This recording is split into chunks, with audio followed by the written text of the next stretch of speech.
Bismillahirrahmanirrahim. Assalamualaikum warahmatullahi wabarakatuh. Kenapa aku membuat IGTV ini? Mungkin ada yang notice beberapa hari lalu, aku share story mempersilahkan kepada ibu-ibu untuk curhat gimana sih rasanya ibu-ibu selama 2 minggu ini harus menemani anaknya berkegiatan full di rumah, belajar di rumah. Tapi aku teringat beberapa cerita dari teman-teman via WhatsApp, terus dari grup grup WhatsApp yang lain, terus dulu juga 2 tahun yang lalu tuh aku juga pernah bikin YouTube di channel YouTube-nya Ibu Raka Rayi tentang tips untuk jadi ibu rumah tangga yang tenang apa sih judulnya, aku juga agak lupa sebenarnya, tapi intinya komen-komennya tuh rame banget sampai sekarang, masih banyak yang nonton, yang nge-like, yang komen, dan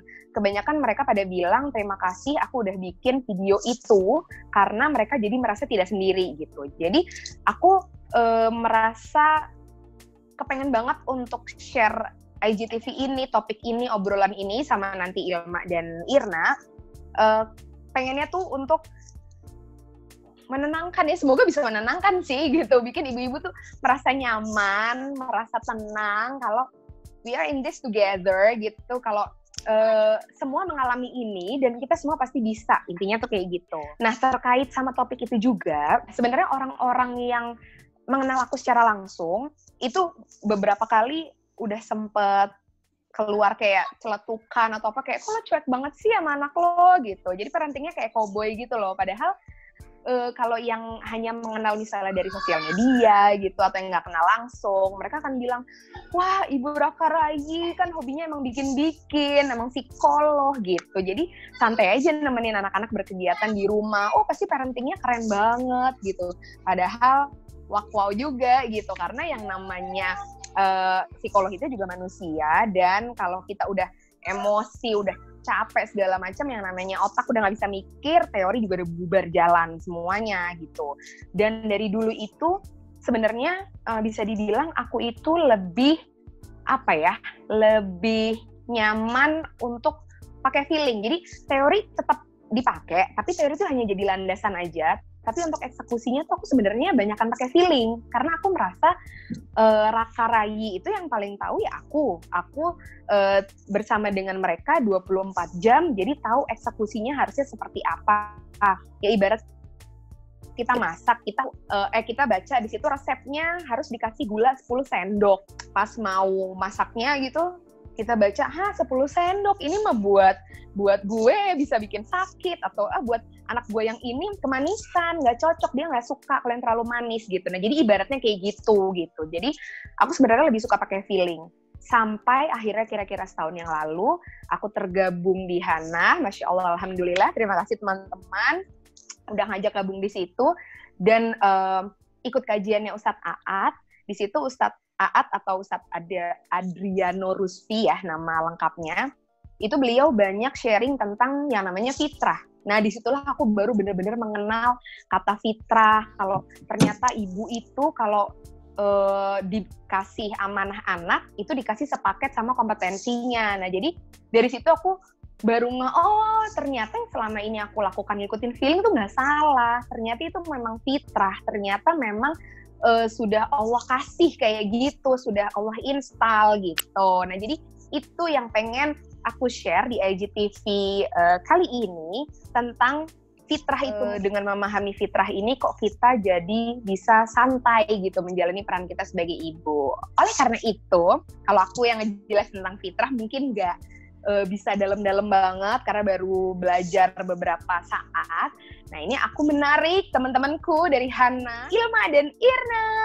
Aku nggak tahu Ilma sama Irna di tampilannya di sebelah kanan atau kiri, jadi cuma begini-begini doang. Mungkin aku kenalin dikit dulu. Jadi Ilma ini adalah ibu 2 orang anak, terus bisa dibilang home based education practitioner ya Ilma ya, karena anak-anaknya berusaha. Iya betul. Ya namanya kan juga practitioner ya, jadi praktek terus, latihan terus gitu. Nah jadi anak-anak Ilma nih homeschooling, jadi mungkin Ilma bisa cerita lebih banyak tentang apa ya, peranannya dia dalam mendampingi anak-anaknya belajar di rumah.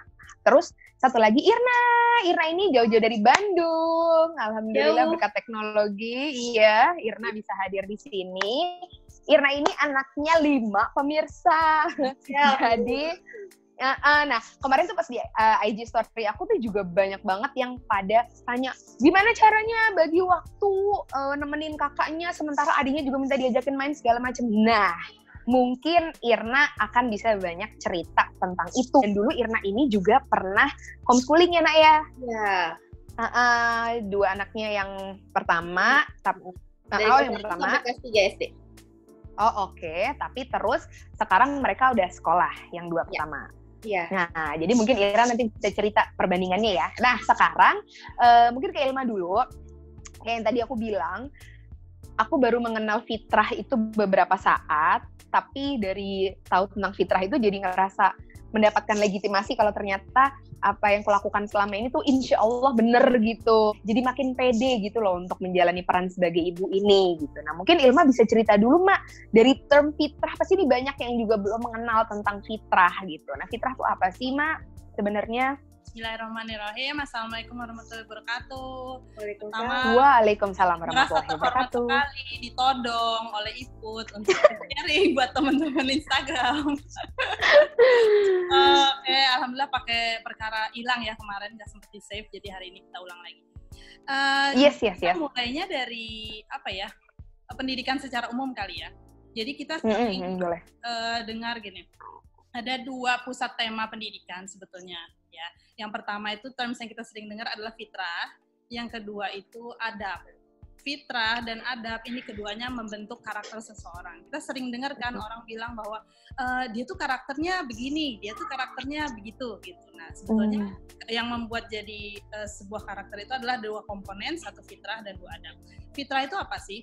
Fitrah itu sesuatu yang sudah diinstal oleh yang menciptakan kita di dalam jiwa kita.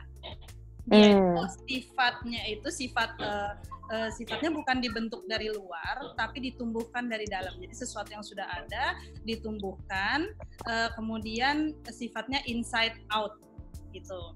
Nah itu sebabnya kayak tadi Ibu cerita bahwa gue kadang-kadang ngikutin feeling aja. Itu kenapa kok ngikutin feeling? Karena itu sebetulnya memang sudah ada di dalam kita tinggal ikutin aja instingnya atau ada ikutin perasaan kita gitu. Sementara kalau adab itu dibentuk atau ditumbuhkan? Adab itu dibentuk. Gue jawab nih. Adab itu dibentuk. Iya, kalau nggak ada yang jawab, siapa yang mau jawab? Iya, benar juga. Jadi, kalau adab itu sifatnya outside in. Dia sesuatu yang butuh rangsangan dari luar, butuh tuning dari luar untuk jadi teladan gitu. Nah, biasanya kalau fitrah itu memang sesuatu yang ada di dalam dan ditumbuhkan keluar. Kalau adab itu dapat tuning dari luar ke dalam, makanya sifatnya outside in. Nah, ini sangat erat kaitannya dengan value dalam keluarga. Misalnya kalau dalam keluarga Muslim, tentu biasanya mengacu pada Rasulullah Shallallahu Alaihi Wasallam sebagai teladan baik, ya kan? Misalnya Rasulullah makan tangan kanan, kita pun makan tangan kanan. Rasulullah sikat gigi sehari berapa kali sebelum sholat atau misalnya sebelum tidur, itu pun kita berusaha untuk mengikuti sunnahnya. Nah, itu adalah nilai-nilai yang ada di dalam keluarga, dan masing-masing keluarga itu punya pembawaan masing-masing. Gitu. Dalam satu keluarga bisa jadi berbeda value-nya dengan keluarga yang lain. Jadi keduanya ini sesuatu yang sudah ada di dalam jiwa dan ditumbuhkan oleh orang tua, ditambah value keluarga yang di-tuning dari luar ke si anak ini, itu membentuk karakter seseorang. Itu dari tema pendidikan.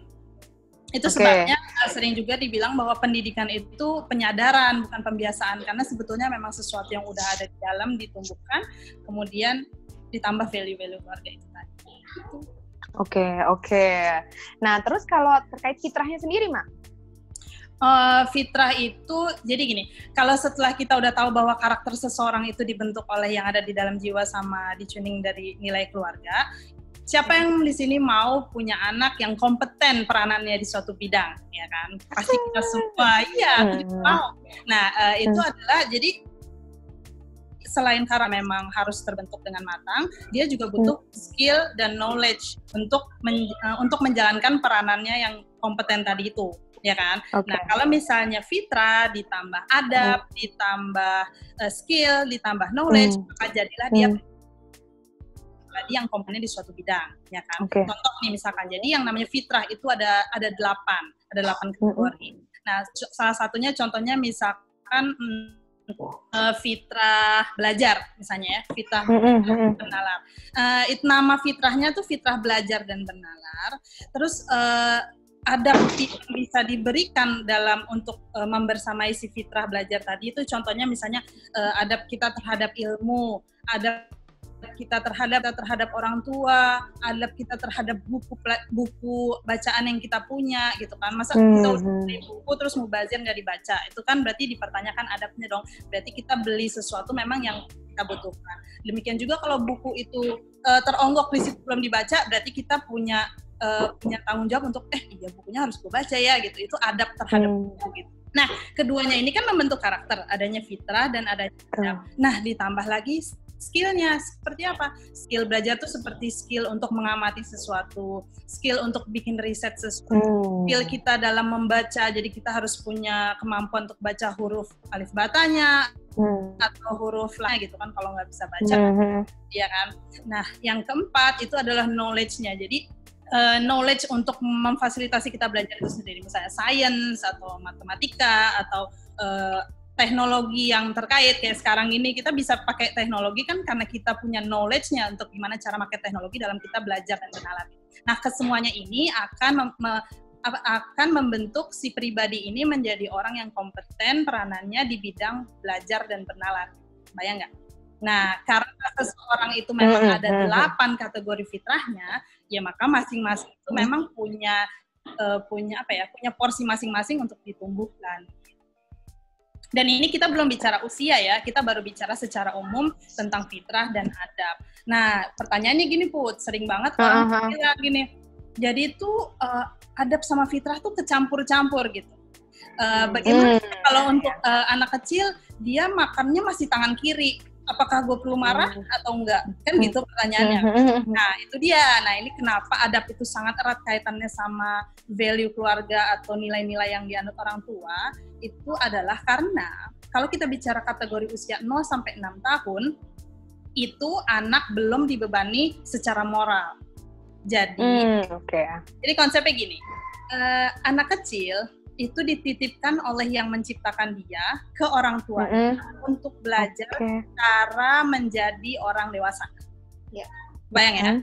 Jadi ini si anak ini kelak kan calon orang dewasa. Dia akan belajar cara menjadi orang dewasa. Maka dia perhatikan, oh ibu ayah saya itu kalau ngatur prioritas tuh seperti ini. Oh kalau mau ngambil keputusan itu yang dipertimbangkan ini.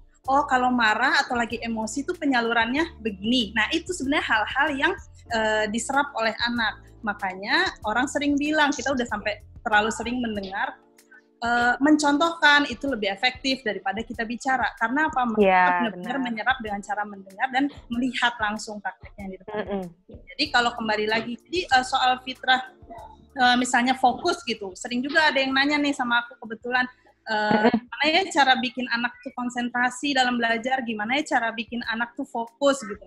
Sebetulnya itu bukan sesuatu yang dibentuk dari luar, fokus itu sesuatu yang dirangsang dari dalam keluar, inside out gitu rangsangannya. Jadi contoh, kalau sesuatu yang dia mau pelajari itu menarik buat dia, maka fitrah belajar dan bernalarnya akan terpanggil, akan terangsang, dan dia pasti akan terbawa untuk fokus dan konsentrasi mempelajari sesuatu itu. Perhatiin deh, kalau anak-anak itu biasanya ada attention span.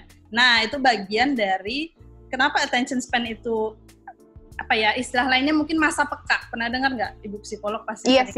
Nah, kalau masa pekanya itu lagi muncul dan most of the time tuh nggak lama masa peka itu. Misalnya nih ya, kita lagi cuci piring nih. Tiba-tiba anaknya nanya, "Ama, ini tuh huruf S ya?" gitu. Nah, berarti masa pekanya muncul tuh karena dia yang minta ya kan. Akhirnya tinggalin dia terus mau cuci piring, samperin anaknya, "Iya nak, ini S begini, begitu." Itu nggak bakal sampai berapa menit tiba-tiba udah mau main Lego gitu, terus ditinggal. Tapi di beberapa menit itu dia yang minta dan itu masa pekanya lagi terbuka, kita kasih rangsangan, begitu dia udah ninggalin kita berarti masa pekanya udah lewat, gue balik lagi cuci piring gitu. Oke. Yap. Nah, jadi tadi kan Ilma kan udah sempat bahas kalau misalnya kita kepengen anak kita jadi manusia yang kompeten, kompeten dalam menjalani perannya, berarti kita harus memperhatikan 3 hal tadi itu. Kita harus menumbuhkan fitrahnya, menanamkan adabnya, terus kita juga melatih skill atau knowledge gitu ya. Nah, sebelum jauh membahas tentang yang 3 hal tadi itu, gue mau beralih ke Irna. Kalau dari Irna, prakteknya deh gitu. Mungkin orang-orang nanti yang nonton nih pada, fitrah harus ditumbuhkan, terus adab ditanamkan, skill diajarkan gitu. Kalau Irna, mungkin yang dari pengalaman lo sehari-hari, apalagi 5 anak ya kan, mereka usianya beda, kayak tadi Ilma bilang ketertarikannya beda gitu. Nah itu lo gimana tuh caranya untuk memperhatikan satu-satu, yang ini fitrah ininya yang lagi harus ditumbuhin, oh ini adabnya harus ditanamin ini, oh ini lagi butuh untuk diajarin skill atau dia lagi tertarik sama pengetahuan ini gitu tuh gimana, Nak? Oke. Sebelumnya mau cerita juga, jadi memang gaya parenting aku tuh mungkin memang mirip sama Iput sih. Sebenarnya banyak yang bilang kayak, itu cuek banget sama anak-anaknya. Padahal dalam hati aku ya kalau udah anak 5, tapi nggak cuek tuh kayaknya mungkin bisa agak gila ngomongnya. Bener. Mau nggak mau ya. Tapi terus jujur sih yang akhirnya membuka knowledge aku soal fitrah dan lain-lain itu memang pas ngobrol sama Ilma gitu. Misalkan, iya Mak, kalau gue sama anak-anak di rumah gini. Oh, nah itu sesuai fitrah, Nak, kayak gini. Oke. Basically sebenarnya yang aku lakukan sih, aku cenderung minim intervensi sama mereka gitu. Jadi mereka misalkan ada yang lagi tantrum gitu, aku nggak langsung kayak lekat tantrumnya mereka, dibiarkan dulu. Cuman ya kita pasti awasin kan ya gitu, tapi nggak diajak komunikasi, nggak apa kayak gitu. Nah itu semuanya tuh aku gituin gitu, jadi lebih ke membiarkan mereka bertingkah ya, kayak emosi, kayak tiba-tiba berimajinasi apa gitu. Aku memang minim intervensi banget gitu. Tujuannya apa? Sebenarnya nggak bermaksud ada tujuan apa-apa, cuman memang nggak tahu kenapa. Aku yakinnya bisa kok memang dibiarkan sendiri gitu. Mereka tuh memang punya caranya sendiri gitu. Dan dari itu malah banyak belajar kalau mungkin orang-orang suka, yang anaknya baru 1 suka bilang, kok anak aku begini ya, anak dia enggak gitu. Mungkin kayak parenting aku gini ya, tapi kalau dia parentingnya kan beda. Oh ternyata enggak kayak gitu. Tiap anak tuh memang beda-beda. Dan kalau udah dengar podcastnya Ustadz Aat juga itu sempat bilang kalau kita dikasih 1 anak, kita diinstal 1 gitu ya sama Allah untuk handle anak itu gitu. Dan itu benar banget, begitu anak kedua dapat yang beda banget dengan anak pertama, ketiga juga beda lagi gitu. Jadi memang kita tuh selalu kayak diinstalin sesuai dengan karakter anak-anaknya itu gitu, sesuai dengan tipe anaknya masing-masing gitu. Jadi entah kenapa dari dalam hati tuh kayak yakin aja, oh emang kalau anak tuh memang beda-beda, bukan karena bukan karena sikap kita ke dia, bukan karena lingkungan, tapi memang mempunyai fitrah sendiri-sendiri yang ditumbuhkan gitu. Kalau aku tuh baru menyadari itu memang setelah ngobrol mungkin sama Ilma, tapi sebelumnya karena ya aku yakin dari dalam hati aja sih, buat kayak mungkin kayak lo gitu ya, kayak pakai feeling sih sebenarnya. Iya. Tapi itu tadi menenangkan banget loh, Nak. Sorry maaf bentar, itu menenangkan banget ketika lo bilang kalau anak itu beda-beda bukan karena gaya parentingnya beda, tapi karena memang mereka punya fitrahnya masing-masing gitu. Dan kita memang udah anaknya begini, ya dikasih orang tuanya kayak kita, orang tuanya kayak kita, dikasih anaknya kayak gini gitu. Jadi kita bener-bener nggak bisa bandingin antara keluarga yang satu dengan yang lain, gaya parenting yang satu dengan yang lain betul, gitu ya. Banget. Jadi mungkin memang kalau kalau misalnya anaknya baru 1 atau 2, mungkin ada kayak pressure, aduh kok anakku gini banget gitu, kok si kakak sama si adik beda atau gimana gitu. Tuh tenang aja, itu sebenarnya wajar gitu. Kalau misalkan kayak kan kalau 2 juga kayak kelihatan banget bedanya kan, soalnya lo pasti juga gitu. Bener banget. Ini gue tambahin sedikit ya. Jadi, kalau misalkan fitrah itu sebetulnya memang bawaan lahir yang sebenarnya dikasih untuk mendorong anaknya tuh bisa berperan produktif. Kebayangkan? Bukan cuma kita yang satu ibu beda anak, apalagi kita ibu beda anak kan, misalkan lo bisa nenangin anak lo ya lagi kumat kayak gitu. Lo nggak kebayang kalau misalnya anak lo jadi anak sebaliknya pun begitu kan, karena masing-masing kita itu kayak gini. Ayah dan ibu itu sering dibilang mencerminkan anak karena apa? Pasti bawaannya mirip dari segi fitrah karena itu keturunan, karena sedarah dan lain-lain, tapi juga karena value yang ditularkan orang tuanya di rumah itu kan keserap semua ke anak. Jadi orang tua bisa banget baca kenapa dia cranky saat ini, kenapa dia kumat saat itu tuh orang tua pasti tahu banget. Istilahnya Ustadz A tuh suka bilang satu sotoy lah ya, sok tau lah karena tahu gitu. Iya banget beneran ya gue juga suka kayak gitu sih, makanya dia gitu gitu kan. Dan atau Ustadz A juga bilang apa selain sok tahu, oh ya stop bertanya keluar dan perbanyak bertanya ke dalam gitu, karena beneran ibu tuh paham banget deh anaknya. Iya betul. Iya. Coba tanya Irna kalau anaknya kumat ngopi kenapa aja terserah gue ngopi dulu. Iya benar. Nah terus tadi Nak ceritain dong pas kalau lo penerapan tadi itu deh, misalnya lo cerita karena berhubung anaknya ada 5, ya lo boleh cerita salah satu atau cerita perbandingan antara anak satu dengan yang lain dalam lo menumbuhkan fitrahnya. Satu-satu gitu, menumbuhkan fitrahnya, menumbuhkan adab itu. Yang pertama mungkin kembali ke yang tadi, gue dan suami gitu ya mencoba sangat minim intervensi, dan kita menyadari kalau sifat anak beda. Jadi untuk masalah adab ini kita belum menyinggung adab sih, cuman cerita sedikit kalau masalah adab itu memang non-negotiable ya, misalkan adabnya begini ya memang harus begini. Cuman pendekatan ke anak mungkin yang satu butuh lebih kayak ngasih taunya sambil dipeluk-peluk. Nah itu tuh kita memang belajar. Yang satu bisa memang karakternya mungkin lebih keras, ngasih taunya juga harus dengan rules yang jelas, harus dengan tulisan, harus dengan apa. Ada juga yang begitu. Jadi dengan kita minim intervensi, karakter anak yang bawaan itu yang mungkin fitrahnya itu jadi kayaknya lebih muncul gitu Put. Jadinya itu lebih mudah bagi kita untuk mempelajari si anak itu gitu.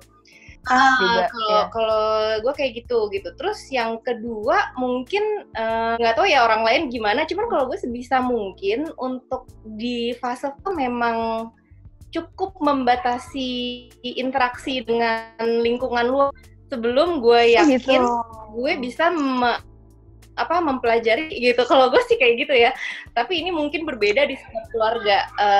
Cuman kalau gue lebih nyamannya begitu. Jadi itu juga sebabnya kenapa dari kecil anak-anak gue nggak ikut sekolah. Bukan nggak sekolah sama sekali, pernah juga main kayak berapa jam gitu, dan nggak akan bertahan lebih kayak dari 6 bulan gitu. Itu karena pilihan karena gue pengennya gue bener-bener bisa kenal anak gue dulu sebelum gue dapet input dari yang lain, dari gurunya, dari orang tua temen, atau dari temennya, atau dari apa gitu. Gue sukanya gitu. Mempelajari anak itu memang cukup penting dilakukan gitu, dan sebenarnya memang orang tua tuh bisa melakukan itu gitu.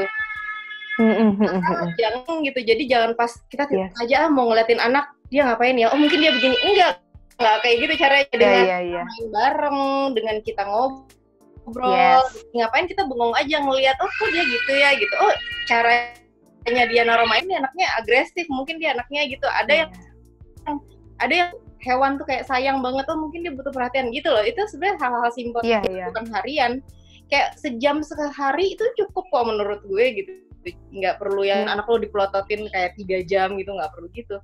Mungkin 2 satu minim intervensi, yang kedua kayak observasi ke anak lo tuh kayak dilakukan terus menerus gitu. Menarik sih Nak, karena kalau observasi anak dan mencoba untuk melihat dia seperti apa supaya kita pendekatannya tepat, itu baik banget dilakukan, tapi tanpa labeling si kondisinya saat itu ya kan. Misalnya gimana? tanpa Makanya kan labeling kondisinya setiap saat perkembangan itu. usia kan otak mereka kondisinya lain-lain, ya kan? Terus terhadap kecenderungan kayak misalkan di bawah 6 tahun itu mereka gini deh gampangnya, misalnya lagi main board game, terus si kakaknya maunya ngikutin peraturan kan, karena kalau sekali ya berikutnya gantian. Tapi kalau adiknya mau ikut main, kira-kira kayak apa tuh scene-nya, ya kan? Yes. Aturannya nggak gitu. Nah, karena stage yang berbeda itu memang kita observasinya sebatas untuk membantu membersamai dia, biarin aja dia santai, lepasin dia, biarkan dia menikmati momennya setiap hari. Jadi kita membersamainya itu sambil observe, oh oke, berarti masa peka dia lagi tentang ini, oke. Oh iya dia lagi begini, atau dia lagi butuh ruang, ya udah tinggalin aja, kita ngerjain kerjaan kita. Jadi memang kita memperhatikan dia terlibat dalam kegiatan kita sehari-hari, tapi nggak usah di label, oh iya kamu penyayang banget ya, oh iya kamu disiplin banget ya, karena itu setiap anak pasti punya bawaan-bawaan untuk menjadi produktif. Setiap anak punya bawaan untuk menjadi disiplin. Setiap anak punya bawaan untuk rajin pengen tahu sesuatu. Tapi masing-masing itu memang sesuai porsinya, sesuai harinya, sesuai perkembangan usia dan jasmani. Selalu muncul ya? Ya, nggak selalu muncul. Kayak kita deh, kadang-kadang kita mood picky sama makanan. Ada di hari-hari lain kita bener-bener lagi malas makan. Ada hari lain lagi pengen masak. Kadang-kadang kita go food aja. Itu kan memang manusiawi banget. Jadi kalau sama kalau misalnya anaknya lagi seperti itu, ketimbang kita labeling, mending biarkan aja. Emang ada hari-hari kok yang seperti. Jadi intinya slow aja. Terus Iya. Satu lagi mau nambahin kalau anak besar yang mungkin kayak kita gitu juga kan kayaknya makin tergerus fitrahnya karena banyak influence dari luar gitu ya Ma ya.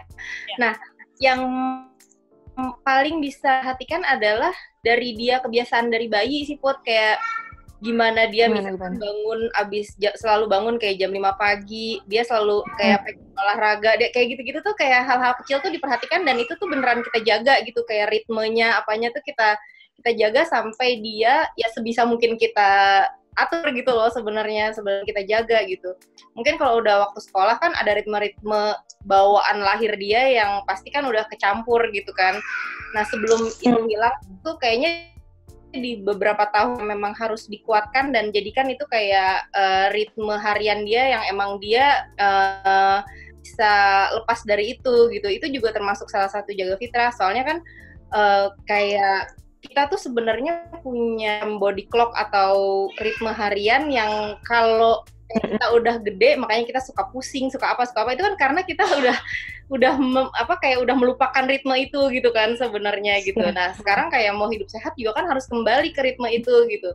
Nah, salah satu yang bisa dilakukan tuh adalah hatikan itu termasuk fitrah jasmani kayaknya ya Mak, mungkin ya kayak dari kebutuhan gerak dari kecil. Oh, ada bayi-bayi yang memang dia tuh cenderung aktif, ada bayi-bayi yang memang cenderung dia tuh mager, butuh waktu banyak buat kayak leyeh-leyeh bengong doang gitu.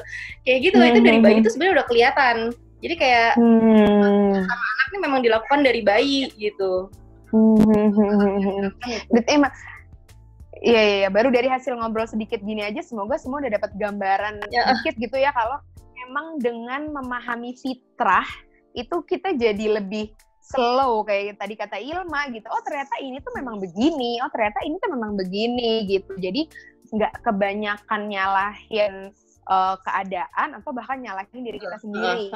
Jadi jangan ada misalkan contoh kecil ya, banyak orang yang kayak anak gue kok maunya digendong terus ya, beda sama kakaknya. Oh mungkin kalau dulu kakaknya kan kamu masih kecil, kalau sama kamunya udah di rumah jadi kamu bawa tangan. Padahal nggak gitu, memang ada anak yang lebih sangat ini loh, sangat affectionate gitu loh. Jadi memang itu sudah bawaan ya memang beda gitu. Gitu itu contoh. Kita aja bisa nilai kok siapa yang punya kakak adik. Mungkin Irna anak tunggal ya, jadi dia observe-nya orang lain. Coba kita deh yang punya kakak atau punya adik pasti ngelihat deh kan beda dan memang ada yang cenderung lebih cuning dari yang satu lagi, cenderung lebih perasa, ada yang lebih jadi itu nggak 100% kesalahan orang tua kalau memang anaknya yang satu lebih rewel. Anak jadi jangan menyalahkan anak gue yang rewel banget mungkin karena apa gitu loh. Itu jadi kadang-kadang ibu-ibu kan terlalu overthink karena membandingkan dengan yang lain, jadinya cenderung nyalahin diri sendiri. Anak-anaknya bisa jadi perhatian yang dia butuhkan itu belum tercukupi karena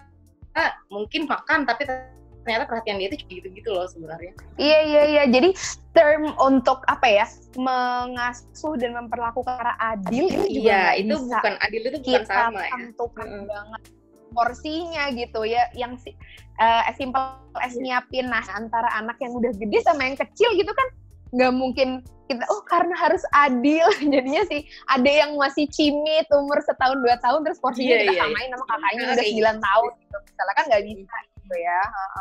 Jadi kita emang bener-bener udah deh nggak usah ngejudge ibu lain dan tidak usah banyak menyalahkan diri kita sendiri. Karena gitu ya kata Ima tadi, sotoy aja deh. Nah, yang itu dia. Ibu mungkin merasa kurang pede atau takut salah gitu ya, pokoknya takut deh akarnya itu mungkin butuh waktu aja untuk lebih banyak mencintai dirinya sendiri kali ya. Pokoknya kalau itu dia. Buat ibunya jadi pede, ibunya banyak bonding sama anak as in so asik aja gitu. Iya. Es krim yuk berdua gitu. Kadang-kadang kalaupun ada kakak atau adiknya, temuin aja waktu untuk masing-masing kayak bonding berdua. Misalkan ada sesuatu ke kakaknya yang kita bilang, nah ya pokoknya pas kita berdua nanti mama kasih tahu. Kalau ada adik nggak usah gitu. Tapi ada waktu sama adiknya, terus kamu tahu nggak dulu pas kamu masih bayi gitu, si kakak tuh suka mainin kamu begini-begini, tapi berdua aja ngobrolnya gitu. Itu kan bikin benar-benar itu bonding berdua itu masih gue lakukan sih dengan 5 anak masing-masing gitu. Cuman kalau dulu memang bondingnya itu mungkin sampai pergi berdua gitu. Kalau sekarang karena 5 dan suami gue kan juga nggak selalu di Bandung gitu, jadinya ya bondingnya seenggaknya sehari dapat waktu untuk melakukan kegiatan berdua gitu. Jadi yang penting sih kualitinya gitu. Jadi kayak misalkan contoh tadi pagi gue masak baju berdua Kai, sementara yang lain ngapain gitu. Terus sorenya nemenin kakaknya ngerjain tugas sekolah berdua juga gitu. Yang lain ngapain kayak gitu sih. Itu masih dilakukan. Tapi ini pasti banyak yang nanya, Nak. Terus ketika kita lagi berkegiatan sama yang satunya, yang lainnya ngapain? Atau ketika yang lainnya, aku juga pengen ditemenin main, gitu gimana, Nak? Cerita dong, pasti banyak yang pengen nanya nih. Kalau itu sebenarnya memang tricky ya. Jadi memang kalau gue memang dari kecil, ya itu, karena minim intervensi itu tadi, jadi gue cenderung membebaskan anak-anak gue mau ngapain aja gitu. Tapi tentunya masih under pengawasan gitu dan make sure memang rumah aman kayak gitu kan. Nah, itu harus di make sure dari itu memang kuncinya, rumah tuh harus aman. Jadi sebisa mungkin explore segala macam.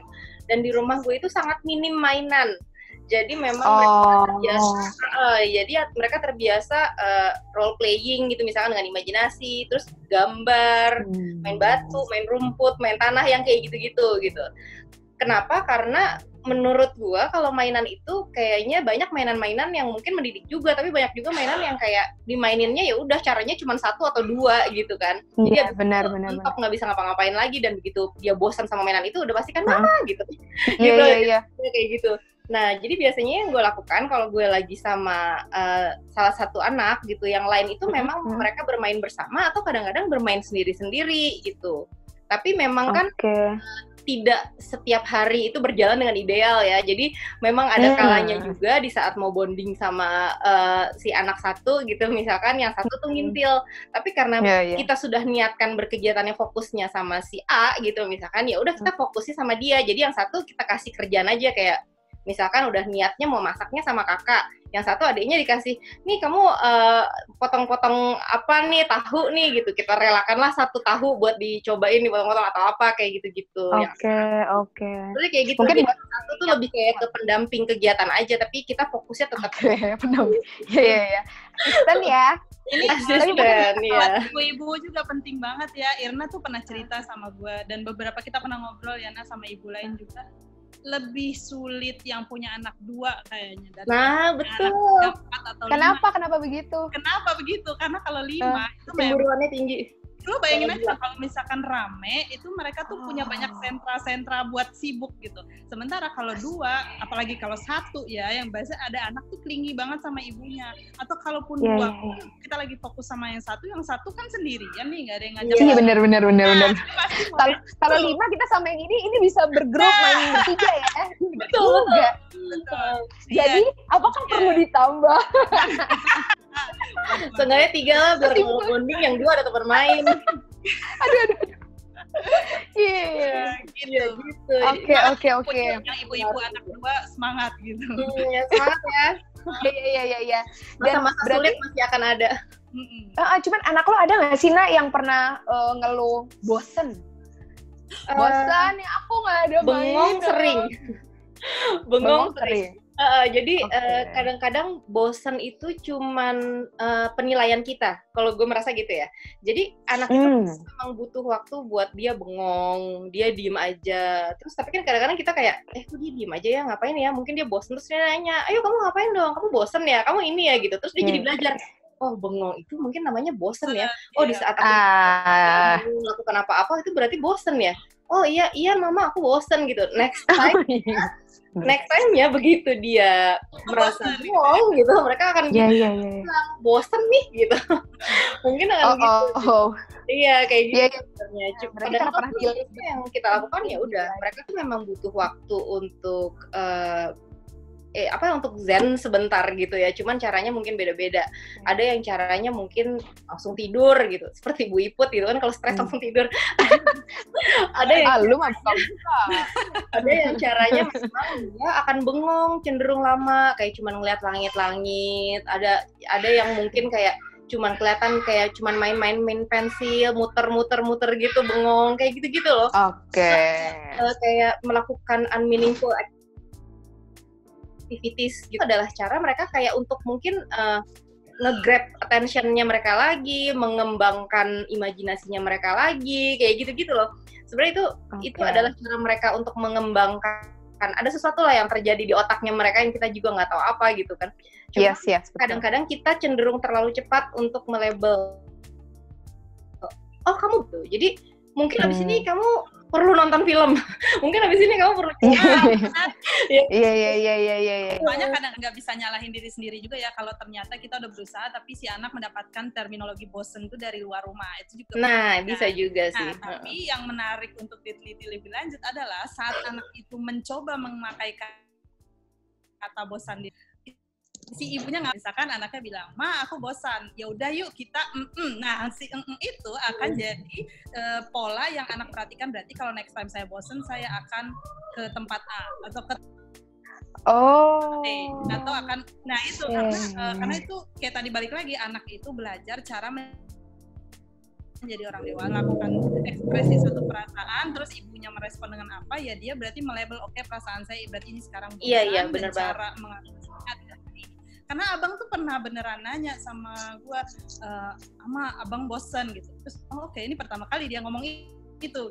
Terus gue jadi Rasulullah pernah bosan gak ya gitu, dulu sahabat bosan gak ya gitu kan. Itu jadi karena mungkin value yang gue pakai di rumah adalah benchmarknya ke Rasulullah, jadi mikir iya ya, gue juga suka merasa bosan, Rasulullah yang ngerasa bosan. Nah ternyata akhirnya masuk lagi konsep satu lagi, berarti bahwa waktu yang Allah berikan kepada kita sama dengan semua manusia yang lain.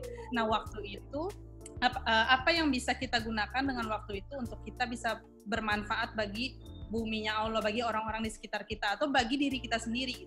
Kita mandi aja itu kan sebenarnya memberikan manfaat buat diri sendiri, ya kan, membersihkan diri.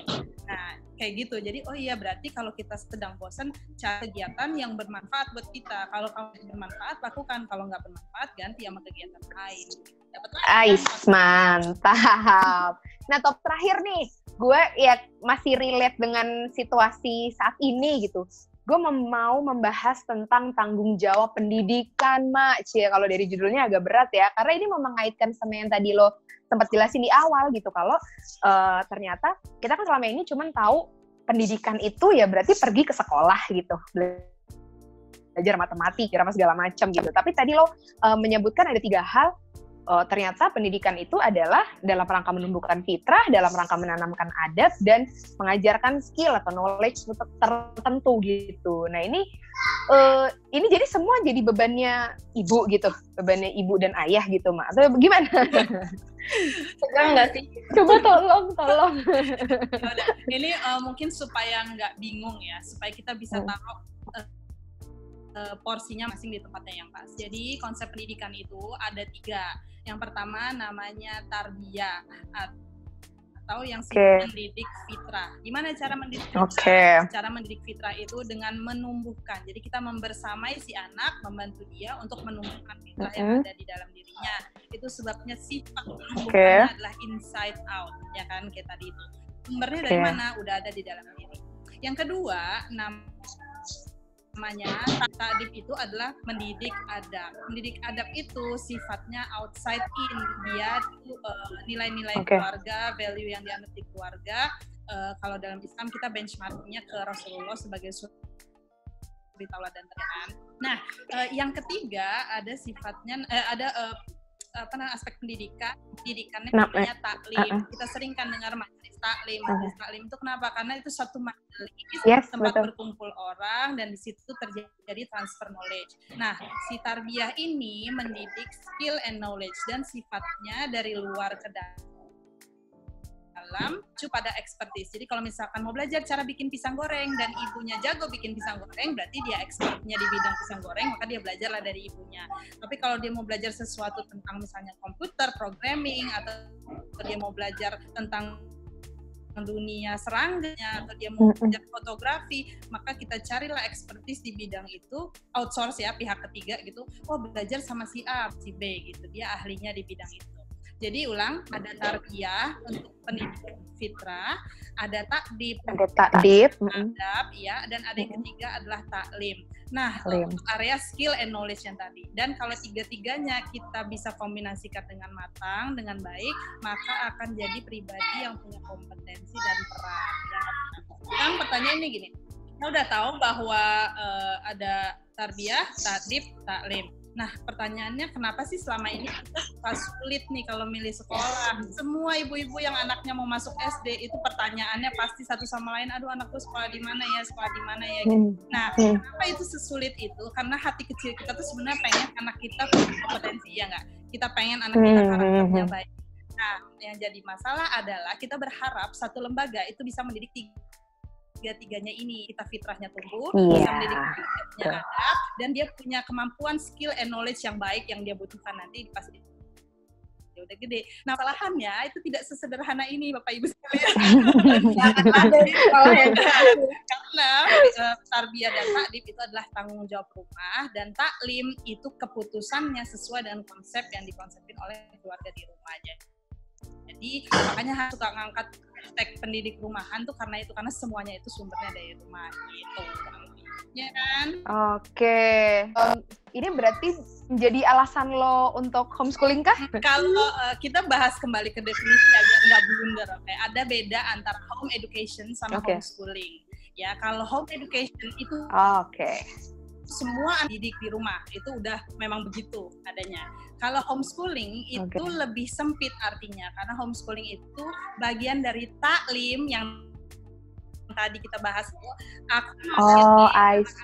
Taklimnya belum perlu keluar. Pada saatnya nanti dia perlu, aku akan cari. Contoh ya, jadi si tarbiyah taklimnya seperti Irna tadi bilang. Irna bilang bahwa gue pengen anak gue itu punya kebentuk dulu kepribadiannya, supaya kalau nanti sudah matang, dia keluar mewarnai lingkungan, bukan dia yang terwarnai oleh lingkungan, dan akhirnya dia detox berkali-kali setiap kali dia bawa pulang sesuatu. Nah, jadi aku waktu itu memilih takdib itu nilai keluarga. Nah, terus untuk taklimnya perhatiin si anak. Kadang-kadang tipe anak itu memang aku udah mau sekolahin dia dari playgroup, malah dia udah ada TK-nya. Begitu dia masuk 2 hari, ternyata dia dengan sifat dengan pembawaan dirinya yang pemerhati, dia memang sangat memperhatikan apa yang ada di kelihatan juga gini, skill motorik halusnya sangat baik, sementara motorik kasarnya waktu usia masih 3 tahun 4 tahun itu kurang optimal. Jadi sebenarnya kebutuhan dia lebih ke motorik kasar kan daripada motorik halus. Nah, karena gitu berarti memasukkan dia ke playgroup jadi langkah yang kurang tepat dengan kebutuhannya dia. Jadi mendingan dia di rumah aja gitu. Nah, itu masuk Jadi kayak tadi kata Irna, kenali karakternya, kenali kebutuhannya ya, untuk kita bisa menentukan apa yang pas gitu buat anak. Gimana Nak? Gimana? Mungkin lu juga bisa cerita, kenapa dulu homeschooling sekarang sekolah? Jadi, benar tujuan awalnya itu memang untuk bukan membentuk sih ya, untuk sebisa mungkin anak itu sudah udah paham dengan value keluarga dulunya. Gue melepas anak itu di lingkungan yang lebih besar gitu. Awalnya karena itu gitu. Dan yang kedua mungkin karena dulu gue juga belum menemukan sekolah yang serak di hati gitu ya sebenarnya. Kalau untuk 100% serak akan ada gitu. Cuman kan kalau gue memilih yang di mana anak-anak itu saat bersekolah, dalam artian gue mencari perpanjangan tangan untuk melakukan taklimnya, mereka fitrahnya itu tidak terlalu tergerus gitu kok gue gitu. Jadi gue cari sekolah yang nggak pulang sore dan nah itu tuh sekarang kan sangat jarang gitu. Nah alhamdulillah kebetulan akhirnya ditemukan dengan yang tepat, akhirnya berkeputusan untuk disekolahin. Kakak masuk udah kelas 3 SD dan yang kedua itu kelas 1 SD memang gitu. Nah, alhamdulillah memang di yang kelas 1 SD itu kan udah mau 7 tahun waktu pas masuk sekolah gitu. Sekarang udah 7 tahun. Di umur segitu memang dia tuh sudah paham gitu loh dengan value keluarga yang kita tanamkan gitu. Jadi dari teman-teman itu tidak terlalu banyak. Mungkin jadinya banyak. Mama ini apa sih? Ini apa sih? Banyak. Jadi kayaknya mereka kayak baru melek gitu. Ini ada ini gitu. Cuman dia tuh dalam hati udah tahu ini kayaknya nggak baik deh. Mama kan kalau main itu gimana sih gitu loh. Jadi akarnya udah kuat gitu ya. Gitu. Ya insya Allah. Amin. Malah dia udah nggak pakai bertanya karena dia udah tahu sendiri gitu. Yang Fiona waktu masuk sekolah tuh udah 8,5 tahun. Dia tuh udah bisa menilai, oh iya kakak juga ada yang begitu, tapi kayaknya menurut kakak nggak terlalu bermanfaat apa kayak gitu. Jadi dia udah udah lumayan kuat gitu. Kayak gitu, itulah akhirnya kenapa mutusin untuk bersekolah. Cuman home education-nya sendiri tetap berjalan di rumah gitu. Buat mereka juga gitu. Jadi sekolah itu cuman untuk mengisi ritme belajarnya dia di slot waktu ya dari jam 8 sampai jam 12 itu tadi, dari jam 8 sampai jam 12. Selebihnya anak itu kembali ke kita didik dengan cara kita mendidik seperti sebelum bersekolah itu tadi gitu. Iya. Jadi sebenarnya survei sekolah ya perlu dicatat mungkin Put. Seandainya karena itu nggak pindah ke Bandung, tetap di Jakarta, bisa jadi homeschooling. Iya. Emang salah satunya ngejar sekolah yang memang dia tertarik itu. Iya.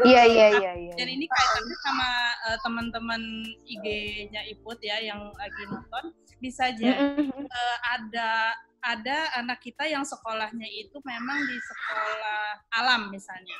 Di sekolah alam itu memang secara fisik, secara motorik dia udah terfasilitasi dan ditumbuhkan dengan baik. Tapi mungkin dia orang tuanya merasa kurang nilai agamanya ya di rumah gitu. Nah, kita bisa penuhi itu, berarti dia butuh taklim ekspertis pihak ketiga, kita panggil guru ngaji, kita panggil ustadz ke rumah. Atau mungkin anak saya sekolah di sekolah Islam, memang sekolahnya udah bagus nih dari segitunya udah cukup. Tapi kok kurang aktivitas fisik ya udah ikut klub renang deh, ya udah ikut klub bola deh, atau sesuatu yang dia butuhkan untuk untuk melengkapi dirinya itu gitu. Jadi nggak masalah sekolah di mana aja. Mungkin ada teman-teman yang bahkan memilih taklimnya di rumah karena punya fasilitas internet, bisa nonton di YouTube, bisa lihat di buku, mungkin punya kegiatan komunitas atau punya banyaklah kegiatan macam-macam gitu, dan akhirnya terfasilitasi gitu. Jadi kebutuhan setiap keluarga tuh benar-benar custom, benar-benar beda-beda. Iya.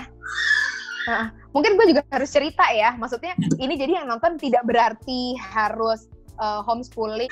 Dulu itu Raka lahir di saat aku sedang S2 dan long distance dari keluarga sama suami gitu. Gak ada yang jagain dan mau gak mau dia harus dititip ke daycare ketika itu. Tapi jangan ragu, maksudnya lagi-lagi itu kembali ke kebutuhan kita dan gimana kita tetap menjalankan peran kita secara maksimal gitu. Jadi walaupun ketika itu si Raka masuk daycare, ya kan ketika pulang aku tetap menjalankan peranku sebagai. Terus ketika dari waktu itu dia daycare di Jogja, terus aku pindah ngikutin suami ke Banjarmasin, dia di rumah tadinya aku udah siap-siap, pokoknya Raka nggak usah masuk playgroup, ibu udah selesai S2-nya Raka sama ibu. Ternyata dia sudah terbiasa ketemu banyak orang dan kita dapat komplek rumah yang nggak ada temen. Nah Raka jadinya itu teman-teman dari sekolah, ya udah jadinya aku daftarin lah ke playgroup. Aku udah pontang-panting. Jadi kalau ada yang bilang, wah Mbak Iput enak nih jago bikin-bikin. Aku dulu itu sekitar berapa lama itu pontang kegiatan apapun buat Raka. Enggak, dia benar-benar minta sekolah, pokoknya mau sekolah kayak gitu waktu di Banjarmasin itu. Tapi ketika sekolah, dia ternyata ada saat-saat dia masih malas masuk sekolah, bosan. Oh ya udah nggak apa-apa kalau misalnya lagi nggak mau masuk, bolos gitu. Jadi sebenarnya ya by choice aja ya, kayak tadi pokoknya bener-bener tergantung inilah masing-masing gitu ya. Dan dengan anak lo bersekolah juga bukan artinya home education jadi lepas gitu loh maksudnya. Jadi itu benar, harus itu dia, kita pegang gitu.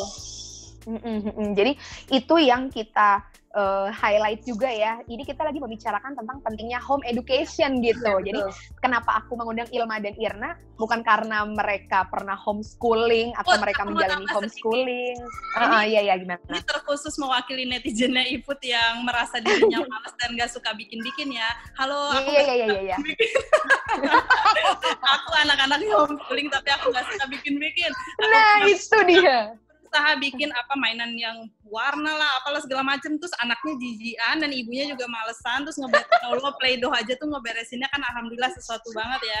Jadi yes. ya udah lebih banyak pakai free play aja buat anak-anak, open ended open ended play yang pakai jadi pokoknya pada dasarnya setiap manusia itu pengen dirinya bermanfaat, setiap manusia itu pengen tahu hal-hal yang sebanyak dan pingin memberikan kontribusi terhadap kehidupan di umur berapapun dia gitu kan.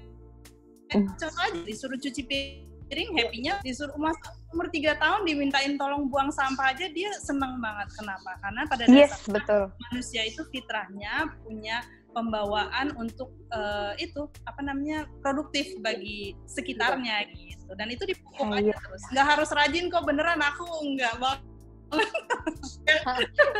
Aduh, udah deh. Kalau gitu, mungkin kan tadi udah banyak yang kita sampein daripada yang denger nanti kayak overload gitu. Mungkin kalau diterusin kan nggak akan kelar-kelar ya.